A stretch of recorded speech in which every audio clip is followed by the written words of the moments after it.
Welcome to How Much for Your Soul. Turn the volume I love me. You love yourself.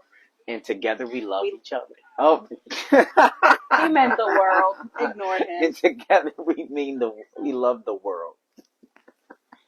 Oh my goodness. But today is a very pretty exciting day for us. We're as you can see, we're going live and we're going video, and we're wrapping up our season of How Much for Your Soul season 1, and we're wrapping up with this episode called The World We Created.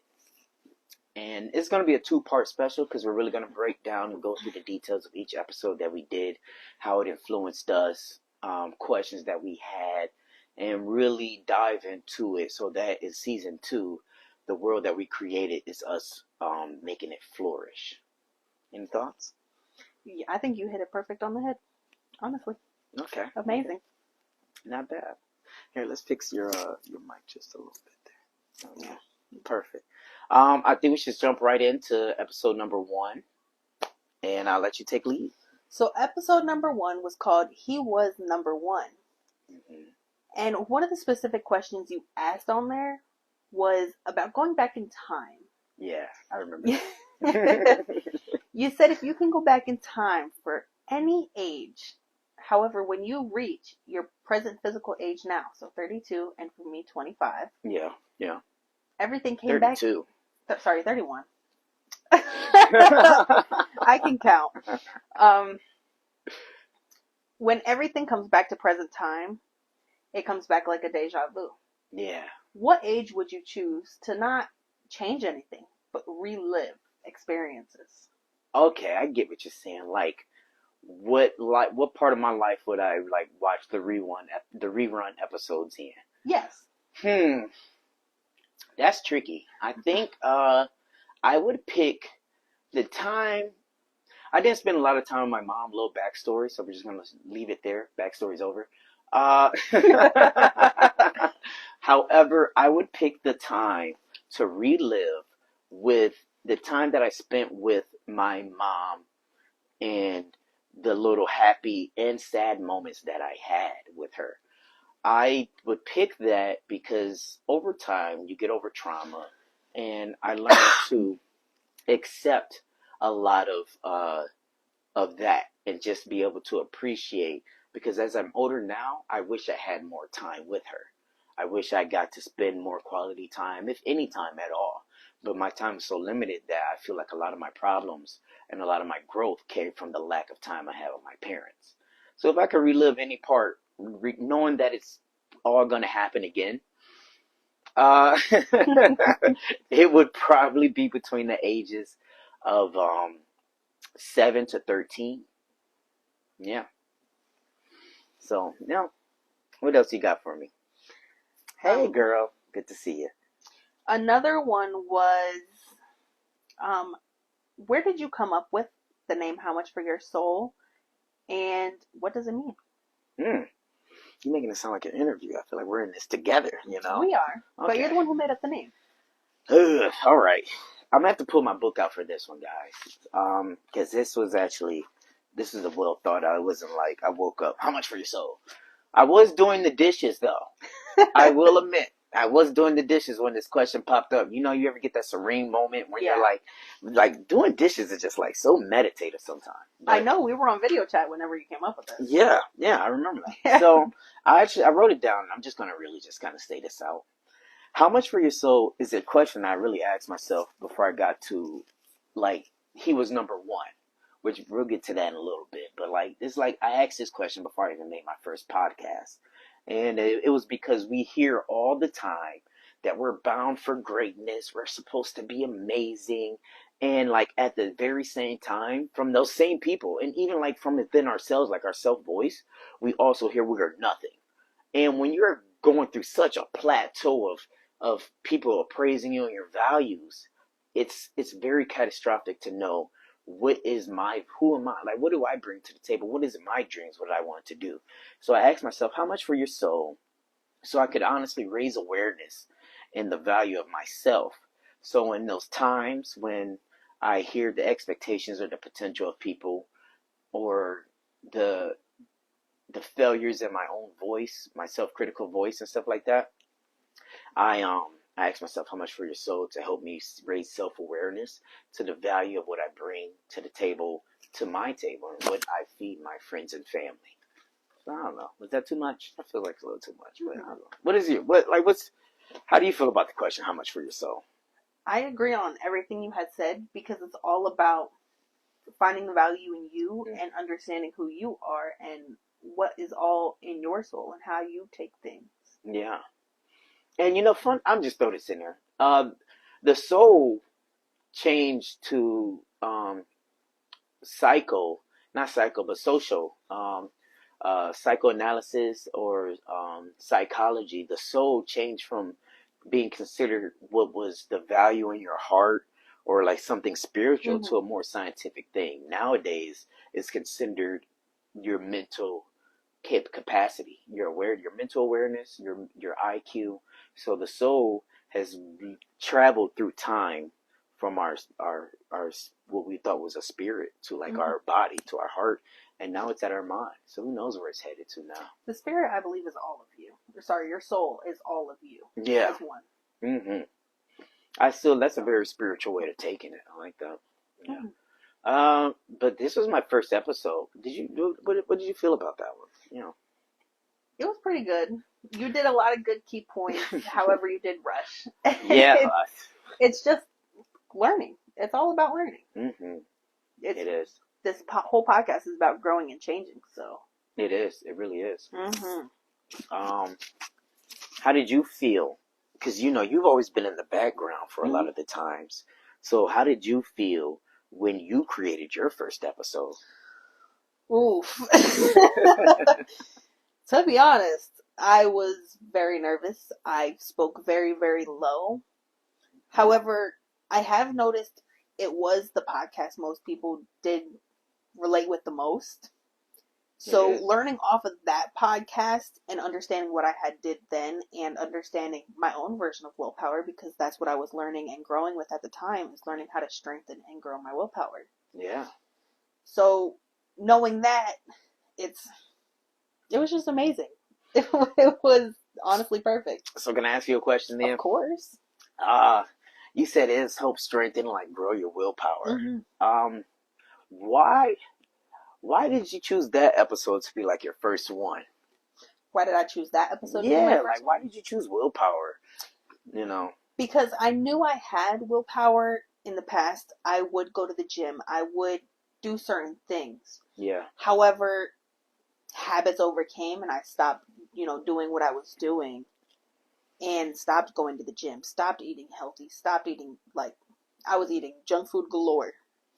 So having willpower be one of my first episodes and having it be the really first thing to getting to know myself and understanding myself, I connected with it and I had to go with it. People would understand where I came from because I would express how I overcame it and what helped me and my strengths and what I learned. Yeah. And it was a lot easier. I'm very good at English, surprisingly, at writing and scripts. Words. I love words. However, I'm not good on the spot. So two very contradicting things. Like proper preparation does good for you. Proper preparation does do good for me. Say that 10 times over. Right? I really like to be like kind of jump on the fly type thing. But yeah, I think, and that's like where episode 1 from the whole, where everything started, he was number 1. It was never really supposed to be a position of like social status where people thought, oh, he's number 1. Smitty Moore. What was the SpongeBob guy saying? But like he was number 1. No, it was literally a part because this podcast was about growth. And the only way for us to share growth is to live growth. Hands down. Number 1 is where you first became grounded with yourself. Where you were essentially nothing. Yeah. Especially if you're breaking out of traumas, like generational traumas, bad relationships. What's very new nowadays is narcissistic personalities and being in a narcissistic relationship. And now that there's awareness to that, you start to realize it's an isolation feeling. And by the time you get out of these situations that you've lived your whole life in, you're stuck with nothing. Mm-hmm. And that's a pretty strong step, you know? What do you feel like? Yeah. You honestly explained it perfectly. Like, it's very strong. I don't know how to put it into words, to be honest. um, But you got to start when you start get out somewhere. of the trap or the problems. You essentially feel like you're left with nothing. You Yeah, know, yeah, and that's where I was it's at for a while. basically learning yourself over again. Man, You, we all, hey, good to see you, we man. all grow, we all change, we all learn new things. Hmm. So this podcast is really just hitting rock bottom and us trying to grow and show you how to strengthen everything that we're growing and strengthening. Every time, yeah. So that's where it started off with. He was number one. Is because I was finally able to take my first step into being the person I wanted to be. Mm-hmm. Now, episode 2, go ahead. I'll let you do that. 2 can be as bad as 1. Woo! Featuring Miss Brittany. We appreciate you. We love you. Yes, Thank you. Brittany Best, mental health specialist. Love that episode. That was one of my favorite episodes. Probably one of my first time doing an interview, and I needed to seek a licensed therapist for that one for sure. I think the best advice is to get it. You know, I've been working on mine. I'm a semi-therapist working on getting my license now. And it's a lot of times people need help. People definitely need help. And even though you're on your first step and you finally got foundation, the first thing I'd ask myself was, where do I go? You know? It's having that support system. Mm-hmm. Everything is, you need to have a support system. They're the people who lift you up, who give you, I don't want to say meaning, but knowledge. They give you the knowledge that you need to know in order to continue growing and doing what you have to do in order to become the best version of yourself. Yeah, you can't move forward. Like, you can have the drive to move forward, but if you don't know how to drive, then what you doing? What you doing? What you doing? Seriously. So, yeah, that was episodes 2 can be as bad as 1. Mm-hmm. Mm-hmm. And there was a lot touched on in the episode. Mm-hmm. Because we're just starting out. We're learning. We're growing with you guys as well. So one thing that you had talked about was your truth. And I know you touched on that a little bit in the first one with wanting more time with your mom. Mm-hmm. Like, what if I could go back to? Mm-hmm. I wouldn't even call that a truth. That was just me accepting a past trauma. You know? Yeah. What is my truth? Yeah, what is your current truth? I asked Brittany Best this question too. You guys should really check out that episode. That was a really good one. My truth as of right now would definitely have to been acceptance. And I really want to embody the ability to accept all things that come and go in my life and not to hold it.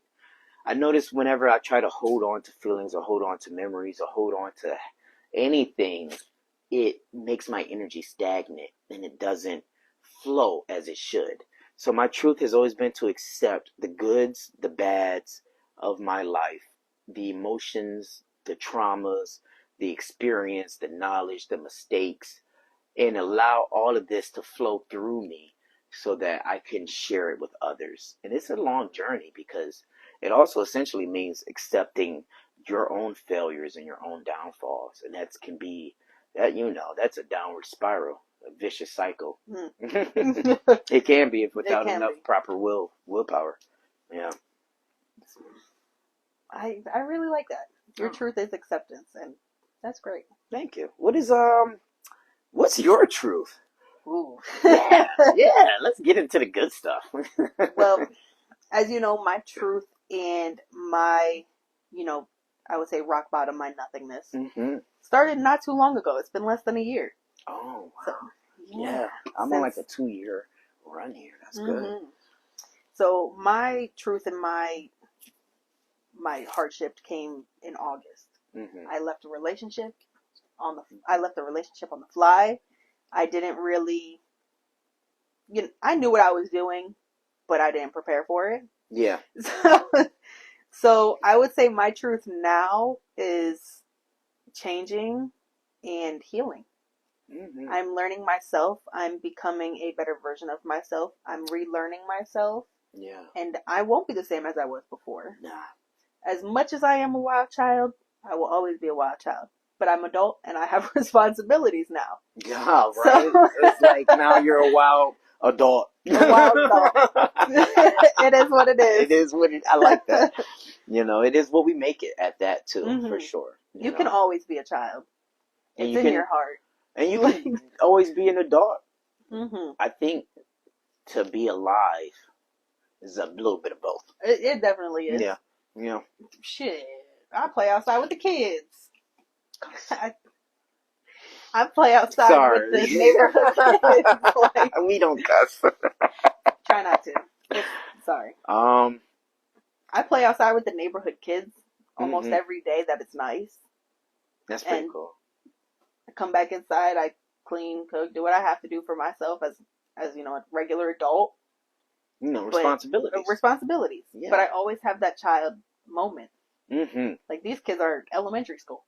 I feel that.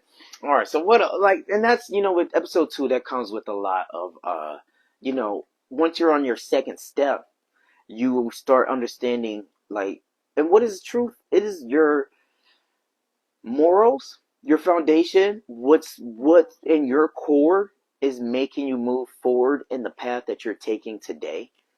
So that's really what is truth. The reason why I move forward is for acceptance on my behalf, and acceptance on others' behalf. I wish to accept everyone as well. I really do like humans, so that's why my truth is it should be a very neutral, self-serving, but socially giving truth is mine. That's what I believe in. Everybody's different. But what else did you have for episode 2? So what you had done in episode 2 is you read a poem of mine that I had written while in the middle of. It was a conversation we were having about generational trauma. Yeah. Mm-hmm. However, I realized it's more about just trauma than generational. You helped me realize that one. Mm-hmm. So I would like your thoughts on this poem. I have to pull out my handy dandy notebook here. Okay. Let's do it. Generational trauma is not a myth. Do not plead the fifth. If it tries to break us all, we will never fall. Always speak your truth on the trauma endured. When you do that, you will start to heal. Once you are healed, there will be no more shield. Find the happiness within. When it's all said and done, your newest journey has just begun. I like that. I like that poem. I thought it was really good. Mm-hmm. What's your thoughts on, dealing with trauma and overcoming it? Because you did touch on that on this episode as well. Trauma is trauma. Yeah. The best I know that doesn't explain anything. But trauma is just that. Just how you have the same power in the word. When someone says it, it always catches your attention. It has that much power in your life, if not more. It is something that we instinctively have been born to avoid. It's a survival skill not to be traumatized and to survive. This is literally one of our survival skills. So when we are traumatized, one of the biggest things we do is block it out. And that goes on to that the first sentence of that poem where it's not a myth, it does exist. I believe a lot of us neglect and ignore a lot of that trauma in our past because it's easier to forget the question instead of finding the answer. You also already have a defense on how to deal with that trauma. Yeah, that's that's generational trauma. Go ahead, get in there. I like that. So going through generational trauma, you learn how to build a defense before you even really know what the situation is, because you learn from your elders, your mom, your dad, your brother, your sister, uncle, whoever your people may have been. Having the skill with no experience. Yes. Yeah. Yeah, it's weird. It's weird how that works, honestly. Because it's like knowing how to swim but never been in water. Mm-hmm. That's what generational trauma really kind of, I've noticed, teaches you. You have this survival skill to lie, to deflect, to ignore, to please, to be a people pleaser, to smile, to do all these things under these certain situations as a kid, and you've never had the experience that taught you these, like the experience to give the reason and the why to these skills. You just have these skills. So that's why I call it innate. It's definitely generational. It's definitely innate. Because you're like, well, my family's always been kind of good at this, or we've been good at this. And it's just how, like, you can have alcohol run in the family. So much more runs through our strains, not just through DNA, but through our actions, through the way we teach our youth or those around us, and from the way we react to situations around us with people watching. The people who are watching are the ones that are learning the most. So you could say it as generational, being as a we us family, and Yeah. trauma being an I myself. Generational trauma is we us the family. We don't do this because we've never done that. I say it's your We haven't done society. that. Because Yeah. sometimes it's your environment. If your family lived in the same street for 20 years, Oof. and you've known your neighbors, They you all know, your aunties. they're all, uncles, yeah, you know, because cousins. not everybody has a family tree. Mhm. We're in America nowadays. Half of us live with a good parenthood, and some of us do not. And those are two different life paths to take. But one thing that's always been pretty consistent in both of those is the society that we live in. We get a lot of our generational trauma from the same generation that we went to school, friends, family, cops, the person who sells you your chips at the gas station. These people that you go around with every single day, Mhm. who have seen you grow up. Maybe you stole candy from that gas station, and now 7 years later you go back into it, and it's the same guy, Yeah. and he catches you, and he's like, "Hey, I remember when you stole candy when you were a kid." All this generational really means the time that all of you have been in. I'm gonna let you finish that one. I kind of went blank. And I don't want to take your guys' space and time. It's not just family. It's more societal Yeah, than yeah. family. But a lot of people specify on generational trauma being with their family passed down. I don't think it's a DNA thing. I think it's a character and a personality based. Mhm. But we'll touch back on this. Like I said, we're just kind of overviewing every episode. Episode 2 really gets into that a little bit. We got into it more now, but definitely check it out. Yeah. So one last thing I would like to touch on this episode is Yeah. emotional intelligence and avoiding problems and emotions. Now, I did write a few key points I wanted to talk about, so I did remember. Yeah. Did you want me to tell you them at once, or would you like to go by them one on one? Can I throw you a curveball on Of this course one? you can. I got a question for you Oh, geez, what? in regards to this. And I think that would be good. So my question for you is, which do you think is a higher form of emotional intelligence? Not expressing your emotions through your actions, not wearing your emotions on your sleeve, or expressing your emotions through your actions? I would think. So when you say emotions through actions, I think of people just instantly getting angry and fist fighting. Okay. To be honest. There's like sadness. Yeah, but that's like action with emotion.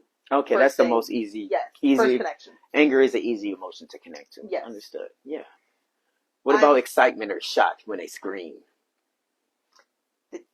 Well, screaming is also an action. Like you jump up and down, you're excited. Like you show different ways of thinking. Yeah. I believe that's harder because a lot of people don't know how to express emotions. So putting it into actions and learning those emotions in depth and how you can express them and put them into actions is different than just, heart on your sleeve. Yeah. So you think it's probably a higher emotional intelligence to express your emotions? Mm-hmm. I feel the same way, actually. I agree with you. I want to add to that. I did some research, though. However, in America, Western culture specifically, a lot of us in the States, we believe it is a higher emotional intelligence to not show your emotions and to remain private and to not wear them on the sleeves. It seems more responsible to say, this didn't even bother me, than to express the frustration or the anger or the upsetment or the disdain or the shock, the happiness, the joy, and the pleasure. It has been more socially accepted and shows, and it's identified as a smarter person, one who plays it cool and is, if not unresponsive. They're the what do you call it? Bigger person? Yes, it's considered being the bigger person. Um, that's crazy to me. That's simply put. I say that because, as you said, you feel like expressing your emotions is a higher level of emotional intelligence. I completely agree with that. I think being able to say, no, I'm upset. I do not wish to talk. I am angry. Or, oh, I'm so excited. Oh, I got so much passion. Oh, what's going on? Yay. These show such a range of malleability and the ability to change and the ability to really be a chameleon, to be like water. Whereas being just so cold and not showing who you are and just internalizing all of these emotions that you have, all for the fact that because he said he shared no emotions, that means he's a smarter emotional intelligence. I don't think that's a very healthy statement at all. Okay, so I definitely feel that without a doubt, you need to express yourself. But yeah, just fun fact. America thinks it's a lot, it's way more emotionally intelligent. It's more of the bigger thing to do to hide your emotions. And then it bottles up. And I do not feel like that's a healthy thing. I just don't feel like it's a healthy thing. But yeah, I'm gonna keep, I'll ramble. I will ramble. One of the key points that I had brought up actually is what you were talking about being a chameleon, which is a social skill. It is. So that's one of the emotional intelligence skills that you had put on, was place and time, and how negative emotions also have a place in life. It's just how we utilize them. Yes, yes. Your negative emotions are absolutely necessary to have a full life and to accept all the good and bad. You can't open up your corridors for with karma for the good end and then close the doors when it gets negative. No, that's not how it goes. And actually I got, oh my goodness, such a deep thing on that, but we're gonna digress for a little bit here. When it comes to social skills, I think that is really just a big fact and a big matter of trying to really get your your emotions expressed, your ideas expressed, and everything expressed accepted with acceptance. You want people to accept who you are and what you said and how you felt in this time with everybody while truly being true to yourself and expressing yourself. And that's where social skills really matter, because if you do it too much, now you're people pleasing. If you don't do it too much, you're one of those people with the resting bee face and they just don't care about what other people think about them. So you could be a person who says, I don't care, it is what it is, because you don't have the social skills to express yourself truthfully with it being accepted. Or it's a people pleaser where you completely disregard your truth and become everyone's truth that they want to see. And those are a lot of the fluctuations with the social skills. Whereas a good balance is the do's and the don'ts, the yes and the nays. Who you are is accepted by society, and your actions and how you talk and all of that is accepted through and through. Through and through.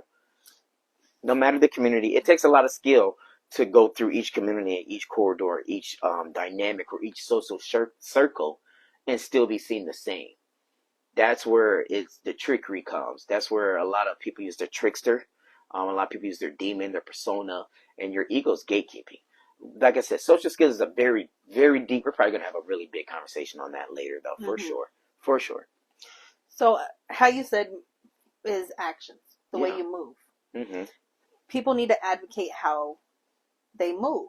You cannot pull somebody because they'll resist. Yeah. Pushing is knowledge and pull is resistance. Yeah. Like that's how Brittany explained it in the podcast. She was so good. Yes. I liked her a lot. Yeah. She was explaining how push is giving them the knowledge and them understanding where you're coming from and how you do what you do. Yeah. And Is that pulling if I them, get in there? yeah. Because I remember what you're saying. So push and pull. What the biggest part about the push and pull on how you move and advocating, which means to stand up or to support you. An advocate is someone that supports and encourages you to do something great. So to advocate for yourself is that you're advocating that what you're doing is what you want to move and what you want to do is great. The push method and not the pull method, and I'll use an example. Is this I would push like, hey, you should talk on the podcast. You should really share or express yourself. You should really open up the knowledge that you have with people. That's pushing like, hey, I want you to open up. So that's adding. That's like with the right amount of push, that's increasing who they are. Why does this person want to hear about me or what I have to say? Why does this person care so much about the information that I've held in my life? Pulling is a more of, come, you're doing this like me. This is how we're going to do it. Follow me. Oh no, you're lost. Here, let me show you where to go. You're pulling them, if not dragging them, into your path, into where you want to go. And that is something that you just want to avoid, because people will follow along for a little bit, especially if the person that you're pulling is very weak, mentally or emotionally, or lacks a lot of their own direction. They're the ones who like to say, I just go with the flow. Whenever that's another way to kind of identify. They say, no, I just go with the flow. Oh, I don't care. You just do what you kind of want to do. Oh, I'm down for whatever. It's a very turbulent mentality, and it's fine under certain situations. I think it's very good to use it with new people. If you don't know who they are, let's just see what happens, However, when it comes to the people that are around you, the people who feel comfortable enough to pull you into a direction are the same people you should probably have more sense of self with. Because the more comfortable somebody gets with you, the more they're going to want to know more about you. And if at your root and core is just, I'm going with the flow, you're not pushing your information towards nobody, you're not pushing your knowledge, you're not sharing any of you towards anybody, and yet you're just getting pulled or dragged around, at some point you're going to get fed up. You're going to feel unhappy, and you're going to feel like this is not what I wanted. Which goes to expectations, which, yeah. A whole nother situation. So episode 3, we're going to move on from episode 2 here a little bit, because we can get more in detail and in depth about that with further podcasts. For like social skills and everything else. Absolutely. So for episode 3, 3 Lovers Lost. This was one of my hardest episodes to do, I'll tell you that. And I did a lot of research. I actually read the book by Bell Hooks. She likes her name in lowercase. Rest in peace, Queen. And I read a lot about love and what needs to be done.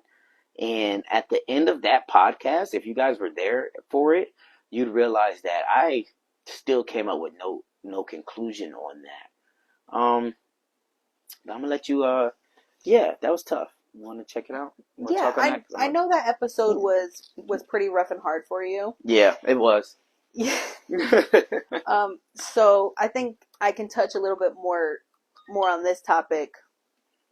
So you talked about how love is unconditional or it's conditional, and how someone can be lovable or loving. Are you the type who people love and adore and who, gradually gravitate towards? Or are you the loving kind where you just love everybody, you give everybody everything? You're the, how can I express this? You're the lover.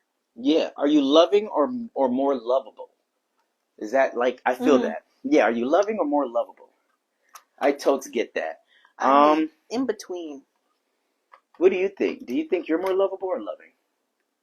I'm very in between. I am very loving and caring and emotional towards the people that I do love and care about the most. Yeah. But I also do have people who I'm like, oh, you have a great personality. Like, I love your personality. Mm-hmm. And people see me as that person who is very lovable and who they can just get along with. If you don't know tarot, I'm the lover card. I'm a Oh, lover. yeah. Actually, I agree with that. There's a lot of times where we'll go out into public, or we just kind of, we like to socialize. We Yeah. do like to socialize at times. And one thing that I hear time and time again doesn't bother me or anything. It's such a great compliment because it sticks true to who she is. Is that, oh, I love her so much more than you. What if your ex-boss asked me to be his best friend or Yeah, something? every time, all the time, guaranteed. And it is not a matter of that I am not lovable. A lot of people love me, or that I am not loving. A lot of people say they feel truly loved by me, and I appreciate that a lot. These are the only areas that my ego, which is my gatekeeper, will allow external um, influence to matter.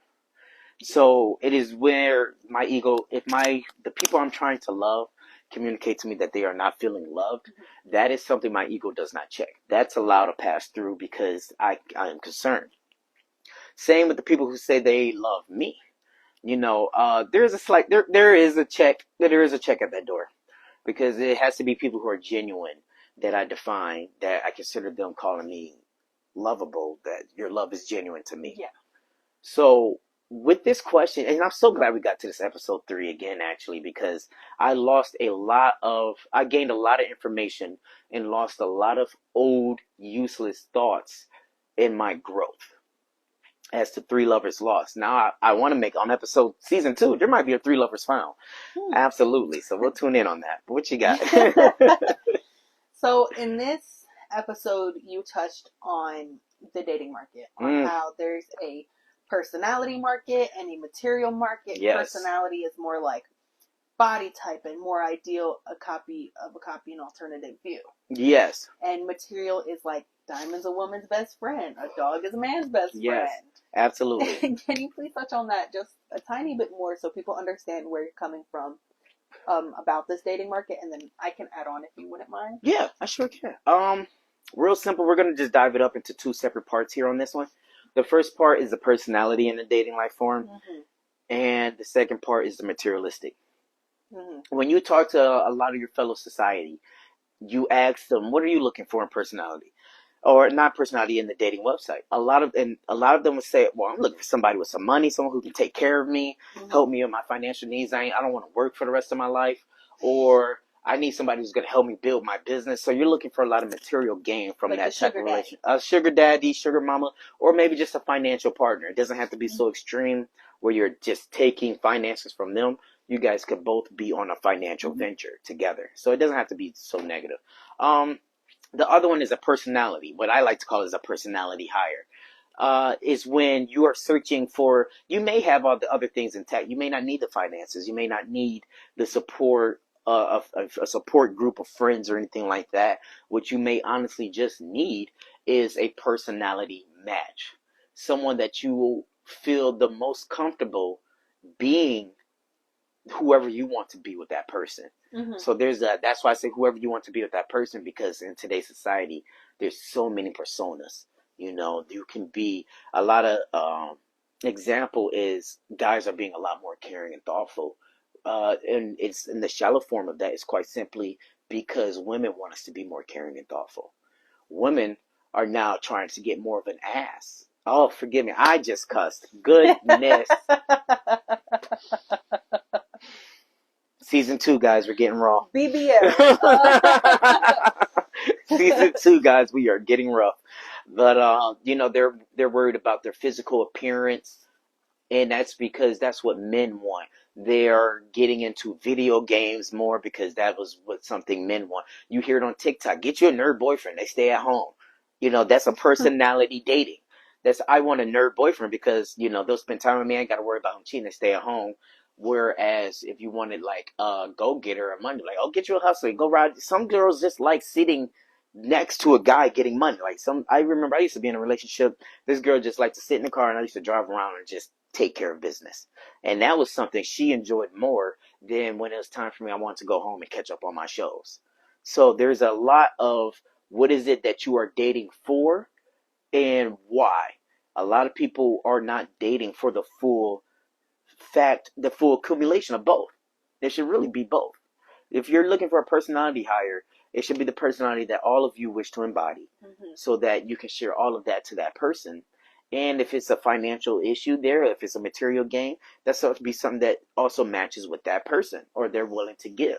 But a lot of people pick one or the other, or shoot too far left, shoot too far right, and it's black and white, and they leave unsatisfied. Yeah. So the dating game nowadays is very tricky because you don't know which one your partner wants. And if that's what your partner wants, say they want, oh, yo, you got money, I like that.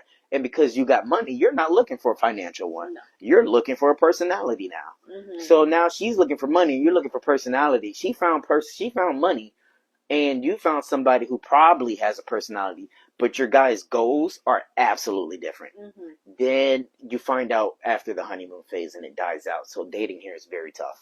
There wouldn't be a foundation that would be able to build because communication and boundaries, which is a big one, was not there. Yeah, you guys are building two houses on the same plot at that point. You know, you got one foundation set in dating each other. She wants to build a foundation based off of financial security and stability, or he wants to build a foundation of financial security and stability. I've seen a lot of women take care of men. I've seen a lot of men take care of women. It's a very inverse thing. Or he wants to build a foundation based on soul bonding, a personality like, oh, this is my BFF for the whole world. I can tell her everything. When you're building bricks like that, they're not going to fit. Not until you guys completely have an understanding of the home you're trying to build together. And boundaries and communication and Absolutely. trust and everything comes within that. Yeah.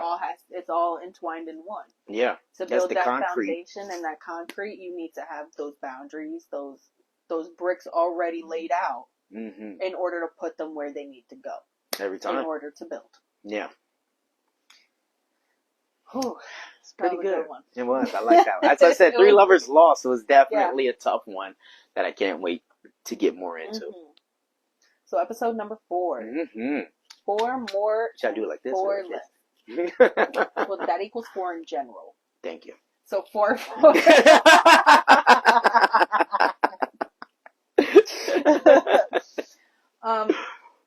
This, I believe, was mainly something very personal and close to you because you talked about energy and it's more spiritual. It is. So I believe you should take the lead role on this one. Yeah. So, one of my favorite songs, Bobby Caldwell, What You Won't Do for Love. Right? This is why the episode 4 More for Less came into right after that. With 4 More for Less, one of the biggest things that I had to do with that was understand doing your best and knowing when to do your best, when to do better than your best, and when not to do more than to do less. When it comes to socializing and figuring out where your energy, now that you're starting to understand where you're coming from episode 1, he was number 1. You found your position of 1 where you want to be. Episode 2 can be as bad as 1. You've now taken that second step and looking for external support to help you move forward in knowledge. You realize that at point 1, you don't have the knowledge to grow. So episode 2, you're looking for external knowledge to come to 3.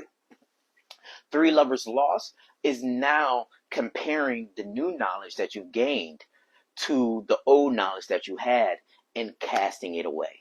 It is where you wash off the dirt and see what's clean, where you're searching for gold. You got to dig out some of that rubble to see the shiny pieces. So 3 Lovers Lost was really about letting go of my old knowledge to really have space for the new. And then for episode 4 More and for Less, is really taking that time to process and break and dissect the information that I've gained, the effort that I'm putting into that, and the effort that I would want to receive. And a lot of that came with self-awareness on what I can do the best of myself, and self-awareness on what I could do the least, what I was good at and what I was not good at. What are my strengths? What are my weaknesses? And their full value, for more or for less. Also, energy signature. I touched on energy signatures because when you are in search of something, the world will give it to you. And this is going on a lot spiritual based, but it comes with the attention that you give to people. The more attention you give to certain things, the more it attracts in your life. So I've been super focused on my energy signature, my energy patterns, and bringing in goodness and not badness, and then trying to manage bringing in badness and not becoming overwhelmed by it. So it's for more, for less, to kind of get it just right, and that's where that comes through. And I had to go with a lot of not dismissing the negative emotions. How much negative emotions can I take before I get overwhelmed? That's a skill you have to learn, and that's where for more and for less comes in. What are your limits? What are your capabilities, and what are you incapable of? So episode 4 is really big on self-awareness. What energy signature you give out, what are you looking for? Every time I should have charged that. All right. I know when I stepped in here, you were touching a little bit on the negative emotions. Mm-hmm. And that's something you have definitely taught me. I can give, like, you have taught me a lot. I can definitely give that to you. You have, and I definitely appreciate it. Thank you. I'm not trying to teach or anything. I was just sharing. It's the guidance and helping me understand, because you would see me in these moods and you're like, are you okay? And I would be like, yeah, fine. And just continue on with my day. That's not true. And it wasn't true. So you kind of picked me out of that point where I'm like, okay, let me talk to him about it, because now he's understanding like I was dismissing my negative emotions. Mm-hmm. Now let me express these so he can help me understand how to get through them. Yes. Because I didn't know how to get through them on my own. I was still learning and healing. Mm-hmm. And the only way to heal and learn, it's a cycle. That's where, that's why episode 2 can be better as 1. After you figure out, you have to go external resources. Yeah. So without a doubt, that's necessary. You don't have the answer. You have to find the answer with other people, even if they're giving it to you or not. If you're searching for the answer, it kind of comes to you. So thank you. But really, thank yourself. You were searching for that answer. I just happened to have it. Mm-hmm. That's it. We're in the same ocean, however, we're on 2 different boats. Yeah, absolutely. So that's it. You're looking for what, carp? Yeah, I got carp. But yeah. So that leads us into our next one. Mm-hmm. Oh, episode 5. Episode 5, guys. This is where I lost a lot of people. Not in a sense like people stopped following me or anything like that. You guys have been very consistent, and I appreciate the faithfulness and the willingness to grow with me, with us. Honestly, this is not just me. This is us. It's a group thing. 5 Guys to Self was a self-check-in day where you were supposed to understand what you have gained materialistically, spiritually. What have you noticed with your identity, with your morals, values, and principles, and your imprinting? What impact have you made throughout your life with others, what you are aware of or unaware of? And then detachment. What have you noticed yourself breaking away from, detaching from, wandering, losing focus from? And then where was your point of self and focus and balance? This episode was very big. And I think I lost a lot of people because of my lack of direction in my journey. It was a self journey. The only person who knew my direction was me, which is why we're here now to kind of express and understand why these episodes started off with numbers and then they start growing to other things. We're really going to give you the skeleton and the body of what we were creating. So 5 Guys to Self is a very tough episode for people, and I realized why and why we're getting better. But it is a self-check-in day. And I recommend every time you feel like you've accomplished something or you feel stuck, when your energy feels stagnant and you do not know where to point it or to give its focus or what to do with it, this is where you need to watch episode 5. Episode 5 should be repeated so much more than what it is now. It is a self check-in day that I sometimes listen to myself to remind myself where I am at, what am I doing, what are my goals, what I want to be done, and that is why it's the 5 guides to self. Yes. Yeah, I you hit it perfectly because this is something that, I'm still trying to understand with myself Mm-hmm. and where I'm also learning. I'm not that far into, I'm less than a year into healing myself and learning myself and understanding You're learning like who 3 I times am. faster than me, though. I do want to. Yeah, guys, don't let her time fool you. I want to clarify that. She stands right beside me, and I say that confidently. And I say that because I have confidence that when I have my own flaws, she can show them to me. She may have been working on this journey a little shorter than me. However, We all know women leave mentally before they leave physically. yeah, So yeah. it's, It was like a lot of preemptive build up. So the only thing that needed to happen was the action. And once the mhm, action happened, there was a lot of fast track yeah, towards where you needed to be because it took me 2 years to get to this. I'm about 9 months in. 9 months So in, and that's just how it is. That's time is. it's, I think because before I even left my relationship, I was going through these steps like what gain am I getting from this? Where's my spirituality at? Where's my identity? Where am I imprinting? How am I understanding things? Mm-hmm. And when I was in that relationship, I was like, I don't want to say too much. However, No, go for it. things happen and it sometimes isn't what you need and what you want. And it's just toxic enough where you have to go on your own and understand yourself and where you can gain these things for yourself in order to give them to other people. You have to. You have to. You cannot give to others what you do not have. Mm-hmm. You can't loan your body out. Your body doesn't have credit. Hey, sissy. Your knowledge doesn't have credit. Um, you can't credit out your information because that's basically giving something you don't have. So you cannot give to yourself, to others, what you do not have to yourself. And that's what episode 5 is so big and why it needs to really be repeated when you feel lost. Watch 5 Guides to Self because it is to remind you of the path that you take, of what you're doing, and all of that. When you're lost, you need to check in with yourself. Simple as that. Simple and that's as your that. check-in. Mm-hmm. It'll be back. Maybe episode 10. Somewhere around there. It's just those daily check-ins. Yeah. It doesn't even have to be daily. You can have weekly check-ins. Where am I at in this point? How has my week gone? What are some things I have learned? What are some things I have progressed on? What are some things that I could have done better? Yeah. And how can I handle it next time? Simple as that. It's just all learning and appreciating what all you're finding out and the knowledge you're gaining. Mm-hmm. Yeah. I like it. Yeah. All right. We're on the last episode for part 1 here. Episode 6, the 6 senses of spirituality. And Your cousin hit pretty good on this I almost want to call her for this. She was my spiritual guide for that. And she was amazing. Actually, I'm going to put in a link to her podcast so that you guys can definitely check it out. She's an amazing, beautiful soul. Mm-hmm. Spiritualist, roots to our ancestors, really gets down to the nitty gritty. Praise and still honors our ancestors to this day.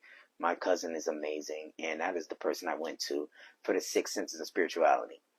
And it's such a big topic, honestly. It really is a big topic. I might leave you guys right there. We might have to leave you hanging so we can get her in for this one. We are. Yeah. No. We really have to bring her in for this one, even if it's just like a phone conversation, a video chat conversation. Yeah. But this is such a hard topic for us to get deeply into because she's teaching. Yeah. Yeah, she's the teacher. She knows best, and I can teach really you. I can show you guys what I learned about spirituality. That's for sure. And I think one of the biggest things about spirituality is respect, appreciation, and acceptance are going to be the 3 key words that I'd say on that real quick. You need to respect your ancestors. You need to respect your elders. Regardless of the trauma they gave you, it was a skill. The generational trauma, the problems, the things, these are things that you may have encountered was an experience, a skill, an ability. It is what helped cultivate who you are. At the end of the day, without any of their influence, good or bad, it would not have created who you are or your ability to change or grow. Yeah. That is why in my culture, with my family, regardless if the parents were there all the time, if they did what was right or if they did what was wrong, I respect and I still show respect to my ancestors and my elders for the simple fact you still created me. Nonetheless, I may have been able to cultivate and change a lot of the actions and things that I've learned from you. However, I learned from you. You come from somewhere. I came from something, I came from somewhere, and I will respect the life that was given to me, whether it was crap or not in other people's eyes. But in my eyes, I loved my life, and I was forever happy and grateful for that. And I will be forever happy and grateful and thankful with the good and the bad and the negative emotions. My mom, my dad, my lack of family, my aunties, my cousins, my friends, my family. I've had friends stab me and cut me off or rob me for things I've done in the past. I have family disown me and not love me for just not, they just didn't want to. I never really got that answer. We're going to get to that later. But without a doubt, all of these things, I spent time with them and I was able to learn. I was able to grow from that and become the person I am today. And I cannot love all of me if I am not thankful and grateful for all that I have been through. And so that's what I learned a lot with spirituality. And that's how you get in touch with your higher self and to your one self, is that you get in touch with your higher self when you're not so repressing the dirt, the earth, the hell that you've been through. It is then once you see, because you've seen hell. Oh, we've seen hell from our parents. Yeah. However, only you can see your higher self. Don't let people's expectations or potential create an image of your higher self that's not yours.